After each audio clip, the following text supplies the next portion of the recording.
Hello students of class 10th and 12th। तो आज हम परावर्तन जो होते हैं, परावर्तन के जो नियम होते हैं उनका सत्यापन करेंगे और परावर्तन से संबंधित जो प्रैक्टिकल है उसको परफॉर्म करेंगे। रिफ्लेक्शन ऑफ लाइट से रिलेटेड करते हैं, तो उसके लिए हमें चीज़ें क्या क्या चाहिए उसके बारे में थोड़ा सा बता देता हूँ। तो ये है बेटा कार्डबोर्ड, है ना, ड्राइंग बोर्ड भी कह सकते हैं इसको, ड्राइंग बोर्ड। एक हमें चाहिए प्रोटेक्टर जिसको चांदा आप बोलते हैं। एक आपको चाहिए प्लेन मिरर, समतल दर्पण। और आपको कुछ चाहिए पिंस, और साथ ही साथ में आपको कुछ पेंसिल भी चाहिए। मैंने पेंसिल की जगह पेन लिया ताकि विजुअल आपको अच्छे से हो सके।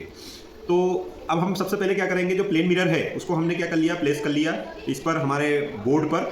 और हमने इधर कीजिए,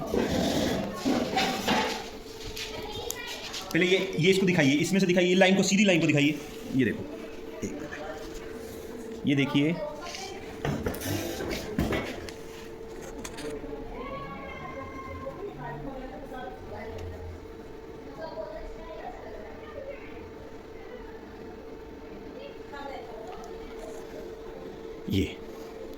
ये हमारा प्लेन मिरर है।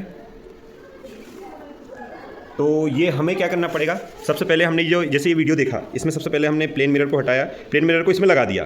ठीक है, लगने के बाद में इसमें हमने क्या किया, एक लाइन खींच ली। ठीक है, ये लाइन खींची और ये वाली किरण को हमने बोल दी, ये क्या, सबसे पहले हमने अविलंब खींचा।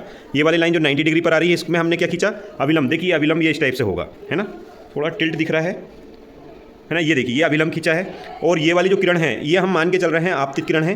तो ये अब मैं पिन को हटा देता हूँ और इसको नाम दे देता हूँ। देखो एरो बना दिया मैंने। तो यहीं से हम किरण को देखेंगे और एक सीधी रेखा में हमें देखना है, सीधी रेखा में देखना है। तो इसको सीधी रेखा में दिखेंगे तो ये वाली लाइन इधर वाली दिखेगी, और जहाँ पर ये सीधी दिखेंगी वहाँ पर हमारी कौन सी किरण हो जाएगी, परावर्तित किरण हो जाएगी बच्चों, परावर्तित किरण। देखिए ये किरण आपतित किरण थी, और आपतित किरण से हम सीधे देखकर ये वाली पिन को लगाते हैं। देखिए फिर से मैं एक बार बता देता हूँ, ये पिन लगी हुई थी, चलिए एक पिन से बता देता हूँ बस।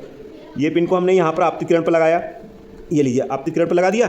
अब देखते हुए हमें इसको देखते हुए सीधे सीधे हमें लगाना है। तो सीधे में देखो ये लाइन ऊपर जा रही है, तो हम कहीं यहाँ पर लगाएंगे तो देखिए सीधे लाइन में हमें दिख जाएगा। थोड़ा वो टिल्ट हो रहा है तो उसको आप सही कर लीजिए। देखिए अब ये एक सीधी लाइन में दिख रहे हैं, लेकिन एक्चुअल में देखेंगे तो ये प्लेन मिरर के अंदर जा रहा है, लेकिन एक्चुअल में ये किधर हम देखेंगे तो ये रिफ्लेक्ट होकर ये इधर आ रही हैं। तो ये हमारी आपतित किरण हो गई। और ये वाली किरण कौन सी होगी बच्चों, ये हो गई परावर्तित किरण, परावर्तित किरण। ठीक है, और ये वाली किरण कौन सी होगी, आपतित किरण। और ये क्या है, ये हो गया अविलंब। ठीक है, तो ये हमने अविलंब, आपतित किरण। और ये वाला जो कोण है ये आपतन कोण, ये 30 डिग्री के लगभग है। तो परावर्तन कोण भी कितना होगा बच्चों, ये भी 30 डिग्री होगा। मतलब अब आपको पता है परावर्तन के नियम या लॉ ऑफ रिफ्लेक्शंस क्या होते हैं। Law of reflection of light, incident ray मतलब ये वाली रे, ये वाली रे, रिफ्लेक्टेड रे मतलब ये वाली रे, और प्लेन जिस पर ये इंसिडेंट हो रही हैं ये सारे एक ही तल में होते हैं। और आपतन कोण का मान जो अविलंब के साथ में आपतित किरण बना रही हैं, इसका मान हमेशा परावर्तित किरण जो नॉर्मल के साथ में एंगल बना रही है उसके हमेशा क्या होता है, बराबर होता है। सो आई होप परावर्तन के नियम का आपने सत्यापन करना सीख लिया होगा, है ना। चलिए, थैंक यू।